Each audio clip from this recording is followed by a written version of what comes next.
Și am zis, vin poi mine. Păi de ce? Aia cu ideea. Și a zis, bine, poi mine. M-am dus acasă, am adunat familia, tati are o bilă în cur. E gravă, e tăiat, 3 copci. Și acum, joi trebuia să mă duc. Miercuri, m-a luat atacul de panică, noaptea. Unde te duci, mă, om mare să taie cineva în cur, dar de unde știi că nu strănută și ăla ca Dumnezeu de-i scapă dracu vreun șublerul ăla când taie, destaie toate organele după aia, cine știe ce. Și a zis, nu, stau acasă. O scot eu. Pun niște nylon de la lansete, că am niște nylon de la nu știu ce, o leg și o trag.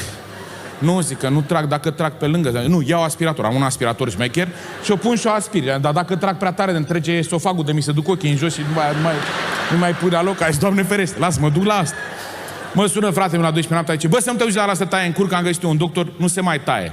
Vezi că se cauterizează, nu știu ce, curasuri foarte șmecher. Bă, foarte mișto, clinica, să dea Dumnezeu sănătate, doctorul Marian, m-am dus la el, mi-a plăcut de el. Bă, ăsta și doctor, dar a făcut și teologie, avea și vorbă mișto.